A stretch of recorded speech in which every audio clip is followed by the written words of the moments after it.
Group వారి Ixora 2.5, 3 and 3.5 BHK ultra luxurious apartments JNTU Hyderabad. మరిన్ని వివరాలకి ఈ కింది నంబర్ని సంప్రదించండి. ముఖ్యమంత్రి రేవంత్ రెడ్డి పైన ఈటెల రాజేందర్ చేసిన వ్యాఖ్యలను ఖండిస్తూ ఉన్నారు. వాకిటి శ్రీహరి ముదిరాజ్ ప్రస్తుతం మాట్లాడదాం. ఎమ్మెల్యే ఉన్నారు మనతో పాటు. శ్రీహరి గారు, ఈటెల రాజేందర్ ఒక్కసారి కాదు వరుసగా స్టేట్మెంట్ చేస్తూ ఉన్నారు. ఆ మాటలకు కట్టుబడి ఉంటున్నాను ముఖ్యమంత్రి పైన చేసిన వ్యాఖ్యల పైన అనేటువంటి స్టేట్మెంట్ చేస్తాను. ముందుగా నేను ముఖ్యమంత్రి గారి పైన చేసినటువంటి వ్యాఖ్యల్ని ఖండిస్తూ ఉన్నా. దానికి గల కారణాలు, ఏదైనా మనం మాట అంటే ఆ మాట కట్టుబడి ఉంటానన్న మాట ఎంత నిజమో, మీరు అన్న మాట దేన్ని బట్టి అన్నారని కూడా తెలుసుకోవాల్సిన అవసరం ఉంది. దేనికోసం ప్రతిసారి ముఖ్యమంత్రి గారిని తిట్టడం ద్వారా లేదా ముఖ్యమంత్రి గారిని అవాక చవాకలు మాట్లాడడం వల్ల మీకు ఏమైనా లబ్ధి చేకూరుతుంది అనుకుంటే అది మీ ఇష్టం. కానీ దాంట్లో మీ సన్నగిలుతా ఉంది మీ మీద ఉన్నటువంటి గౌరవం అన్నమాట, మర్చిపోద్దు. ఒకటి. రెండవది, ముఖ్యమంత్రి గారిని ఏదైనా మాట్లాడితే పడి ఊక ఉంటావా అనేటువంటి ఆలోచనలో మీరుంటే మీరు ఆ ఆలోచనని తొలగించుకోవాలా. ఖచ్చితంగా మా ప్రియత ముఖ్యమంత్రి గారు రోజుకు 16 నుంచి 18 గంటలు పనిచేస్తూ ఉన్నారు. ఖచ్చితంగా ఈ రాష్ట్రం ఆర్థిక పరిస్థితులు బాగాలేకున్నా కూడా ఏదైతే ఎలక్షన్లో మాట ఇచ్చామో అవి మాట ఇయ్యని కూడా పరిపూర్ణంగా చేయాలి అనేటువంటి ఆలోచన విధానంతో ముందుకొచ్చి పనిచేస్తూ ఉన్నారు.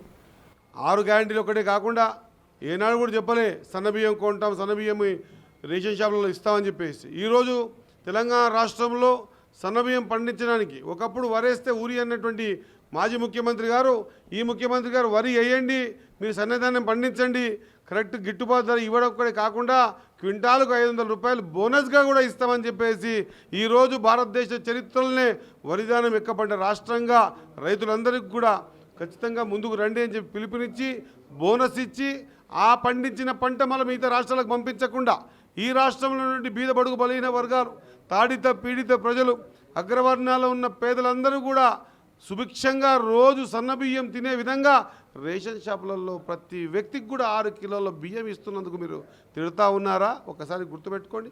మరి మీరు తిడతా ఉన్నారు కదా, 16 రాష్ట్రాల్లో బీజేపీ పరిపాలిస్తూ ఉంది. ఆ 16 రాష్ట్రాల్లో ఏ రాష్ట్రంలోనైనా సన్నబియ్యం ఇస్తూ ఉన్నారా? ఫేర్ ప్రైస్ షాప్లో ఒకసారి ఆలోచన చేయాల్సిన అవసరం ఉన్నది. ఖచ్చితంగా మీరు అన్న మాటని వాపసు తీసుకోకపోతే, మీరు ఇది ఆధారం లేకుండా మాట్లాడిన మాటలని వాపసు తీసుకోకపోతే రాబోయే రోజుల్లో ఖచ్చితంగా దీనికి కరెక్ట్ జవాబు చెప్పే పరిస్థితి ఉంటుంది. ఇంకొకసారి ఏ మాట మాట్లాడినా కూడా పరిపూర్ణంగా మేము కూడా బయటకు వచ్చి మాట్లాడాల్సి వస్తుంది, అన్ని బయటికి తీయాల్సి వస్తుంది. ఖచ్చితంగా ఆహర్నిశలు శ్రమించి ఈ ఆర్థిక పరిస్థితి బాలేకున్నా కూడా ప్రతి ఒక్కటి ఇచ్చిన మాట నిలబెట్టుకోవాలి. ఇది కాంగ్రెస్ పార్టీ నైజం. ఏ మాదిరిగా అయితే తెలంగాణ రాష్ట్రం ఇస్తామని చెప్పి ఇచ్చిందో, ఒకప్పుడు ఒక ఓటు 2 రాష్ట్రాలని చెప్పి కూడా ఇవ్వలే. ఈసారి కాంగ్రెస్ పార్టీ తల్లి సోనియా గాంధీ గారు మాటిచ్చారు కాబట్టి, కాంగ్రెస్ పార్టీ మాటిచ్చింది కాబట్టి మాట నిలబెట్టుకున్నది. ఆ మాట నిలబెట్టుకున్నందుకే కదా ఈరోజు ఇంతమంది మాట్లాడుతూ ఉన్నారు. మరి గతంలో ధరణి అనే మహమ్మారిని తీసుకొచ్చి ఈ తెలంగాణ రాష్ట్రంలో భూ కబ్జాలు చేసి పైరివీలు చేసి కోట్లు సంపాదించిన సందర్భంలో ఏనాడు కూడా ఒక్కసారి మాట్లాడలే కొడకాని. మరి ఇప్పుడు అది ఉండకూడదని చెప్పేసి భూభారతి తీసుకొచ్చి ప్రతి ఒక్కరికి వారి భూమిని పరిపూర్ణంగా 100% వాళ్ళ కబ్జాలో ఉండే విధంగా అది భూమి పాస్బుక్ కావచ్చు, సర్వే కావచ్చు, మరి అమెండ్మెంట్స్ కావచ్చు, ఇవన్నీ ఏర్పాటు చేసి ఒక నక్ష వేసి పాస్బుక్ పరంగా వాళ్ళ చేతిలో పెడుతున్నటువంటి సందర్భం. మరి ప్రతి రైతు కూడా సంతోషంగా ఉన్నాడు. అది రుణమాఫీ విషయంలో కానివ్వండి, ఏకకాలం చేసిన రుణమాఫీ కానివ్వండి, లేదు మంచి గిట్టుబాటు ధర ఇవ్వడంలో కానివ్వండి, బోనస్లో కానివ్వండి, రైతు భూమిని కాపాడుకునే విధానంలో కానివ్వండి, ఇంతమంది సంతోషంగా ఉన్నటువంటి సందర్భాన్ని మీరు ఏ కోణంలో మరి నా కొడక అన్నారో మరి మీ విజ్ఞతకే వదిలేస్తున్నాం. సరే, ఆ మాటకి కట్టుబడి ఉన్నాను అంటూనే ఇంకొక వ్యాఖ్య చేశారు. హైడ్రా తర్వాత మూసి వచ్చింది, విఫలమైరు, చేత కాకపోతే దిగిపో అనేటువంటి స్టేట్మెంట్ కూడా ముఖ్యమంత్రి రేవంత్ రెడ్డి నుంచి ఈటల చేశారు. అనడంలో గొప్ప పని అండి. దిగిపోవడానికి చట్టంలో ఉందా? ఒక ఓటు వేసినప్పుడు ఆ ఓటు ద్వారా మేము ఎమ్మెల్యేగా గెలిచి ప్రభుత్వాన్ని ఏర్పాటు చేసుకున్నాక ఆ ఓటుకు 5 సంవత్సరాల వ్యారంటీ అయితే ఉందిగా.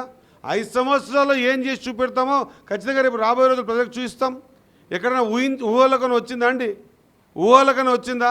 రిటైర్మెంట్ అవుతున్నటువంటి ఉద్యోగస్తులు రిటైర్మెంట్ అయితే డబ్బులు ఇవ్వలేమని చెప్పేసి మన 3 ఏళ్ళు ఎక్స్టెన్షన్ అని చెప్పేసి దుబ్బుకొని పోయినటువంటి ప్రతి సబ్జెక్టులో ప్రతి శాఖలో కూడా కొన్ని వేల కోట్ల అప్పులు పెట్టిపోయినా కూడా ఆ అప్పుల భారాన్ని మా భట్టి గారు, ఉత్తమ్ గారు, మరి సీఎం రేవంత్ రెడ్డి గారు, మిగతా మంత్రి వర్గులందరూ, పొన్నం ప్రభాకర్ గారు, మరి అదేవిధంగా మా దుద్దుల శ్రీబాబు అందరూ కూర్చొని ఏ విధంగా చేయాలని ఆర్నిషలు పనిచేస్తూ ఉంటే పనిచేస్తున్నా పొయ్యే ఎద్దున అండి కొట్టేది, ఎద్దు గడంబోని ఎద్దును కొట్టాలి కానీ పొయ్యే ఎద్దున అండి కొట్టేది. అట్లా కొట్టడం వల్ల మీకు ఏమైనా లబ్ధి చేకూరుతుంది అనుకుంటే అది మీ భ్రమ. ప్రజలు ఆలోచన చేస్తూ ఉన్నారు. శ్రీహరి గారు ఎందుకు ఈ టైంలో చేస్తున్నారు? ఎన్నికల సమయంలో ఈటల రేవంత్ రెడ్డి పైన వ్యాఖ్యలు చేశారు, కొన్ని అవినీతి ఆరోపణలు, పార్టీలో పదవులు కొన్నారు, ఇట్లా స్టేట్మెంటు. అప్పుడు రేవంత్ రెడ్డి భాగలక్ష్మి టెంపుల్కి వెళ్ళారు, ఛాలెంజ్ చేశారు. అక్కడ వరకు ఆ స్టాప్ అయింది, ఫుల్ స్టాప్ అయింది. మళ్ళీ ఇప్పుడు ఎందుకు సడన్గా ఈటల ముఖ్యమంత్రి రేవంత్ రెడ్డిగా టార్గెట్ చేస్తుంది? ఇంకా ఏంది? వాస్తవంగా అంతర్గతంగా వాళ్ళకు ఉన్నటువంటి విభేదాలు, ఆ విభేదాలల్లో ఇప్పుడే పోయి ఇమడలేపక వాళ్ళనేమి అనలేపక ఆ ఫ్రస్ట్రేషన్ని ఎవరో ఒకరి మీద తీయాలి, ఎవరి మీద తీసే ఇది హైలైట్ అవుతుందని ఆలోచన చేసి ఉండొచ్చు, ఆలోచించి ఉంటారని అనుకుంటున్నా. అట్లా ఆలోచన వచ్చినప్పుడు ముఖ్యమంత్రి గారి మీద తీరుస్తూ ఉన్నారు. కానీ 4 కోట్ల ప్రజలు ఆలోచన చేస్తూ ఉన్నారు. ఈరోజు ఇంత కష్టపడి పనిచేస్తున్న ముఖ్యమంత్రి గారి గురించి ఈ విధంగా మాట్లాడడం సరైంది కాదు అని ఒక కాంగ్రెస్ పార్టీ ఎమ్మెల్యేలము నాయకులం ఒకటే కాదు, ప్రజలు అడుగుతూ ఉన్నారు. ఖచ్చితంగా దీన్ని రాబోయే రోజుల్లో ఒకవేళ ఇదే కనుక కొనసాగితే, నేను మాటకు కట్టుబడి ఉంటా, మాట నిలబడుతుంటా అంటే ఇదే కొనసాగితే తగిన శాస్తి కూడా జరుగుతుందన్నమాట గుర్తు చేస్తూ ఉన్నా. 100% ఈ మాటని వాపస్ తీసుకోవాలి. ఆయన ఈ మాట అనేది లేకుండా అని చెప్పేసి అపాలజీ చెప్పాల్సిన అవసరం ఉంది. ఖచ్చితంగా ఈ మాటను వాపస్ తీసుకోకపోతే రేపు రాబోయే రోజుల్లో ఖచ్చితంగా దానికి జవాబు చెప్పే పరిస్థితులు వస్తాయని చెప్పి ఖచ్చితంగా తెలియజేస్తా ఉన్నాను. ఆయన ఆంతర్యం అంటే ఎందుకు చేస్తున్నారు వ్యాఖ్యలు అంటున్నాను, అదే అడుగుతాను. ఎందుకు చేస్తాం? ఆయన ఆంతర్యం మనకే తెలుస్తుంది. ఒకటే నాకు అనిపించేది మనం చెప్పగలుగుతా. ఆయన ఫ్రస్ట్రేషన్లో తమ పార్టీలో ఏమి ఇమడలేపకనో, చెప్పలేపకనో, అనలేపకనో బయటకు వచ్చి ఈటల గారు ఈ విధంగా మా ప్రీతం ముఖ్యమంత్రి రేవంత్ రెడ్డి గారు అంటున్నారు. అది ఫ్రస్ట్రేషన్ తప్ప దాంట్లో పస లేదని నేను అంటున్నా. ఆ పస లేని సబ్జెక్ట్ గురించి మనము ప్రతిసారి నేను నిలబడతా, కామెంట్ చేస్తా అంటే ఉపయోగం ఏముంటుంది దాని నుంచి?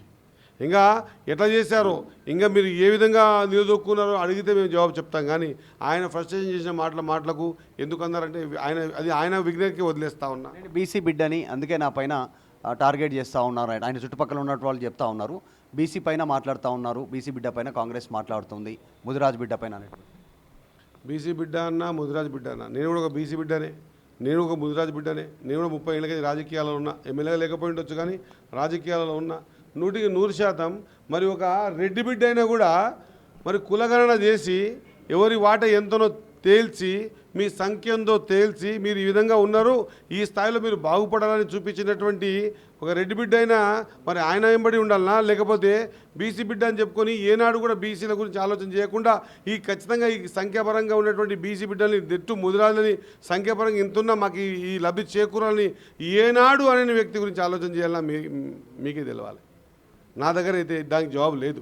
ఖచ్చితంగా బీసీ బిడ్డలందరూ కూడా ఈ కులగణన తర్వాత చట్టసభల్లో కానీ లేకుంటే ఇతర రాజకీయ, విద్య, ఉద్యోగ అవకాశాల్లో 42% ఖచ్చితంగా మేము అవకాశం ఇస్తామని చెప్పినటువంటి మరి ఒక అగ్రవర్ణ బిడ్డ అయినటువంటి రేవంత్ రెడ్డి గారు తీసుకున్న నిర్ణయానికి మేము పరిపూర్ణంగా ఆయనకి స్వాగతిస్తూ ఉన్నాం.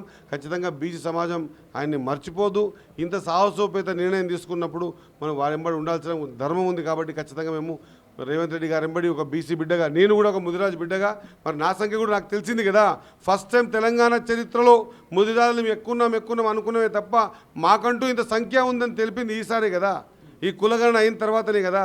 మరి సబ్ కమిటీ వేసి ఉత్తమ్ కుమార్ రెడ్డి గారిని 50 రోజులు శ్రమింపజేపించి ఈ విధంగా ఈ కులాలు ఇంత ఉన్నాయని చెప్పేసి 150 ఇండ్లని ఒక యూనిట్గా చేసి మరి 1000 మంది ఎంప్లాయీస్ దీంట్లో ఇన్వాల్వ్మెంట్ చేసి ఒక సంఖ్యను తీసుకొచ్చి మాకు ఇచ్చినటువంటి ఈ సందర్భం మేము ఎట్లా మర్చిపోవాలా? గతం ఊగా అనుకున్నాం తప్ప ఏ రోజు లేదు.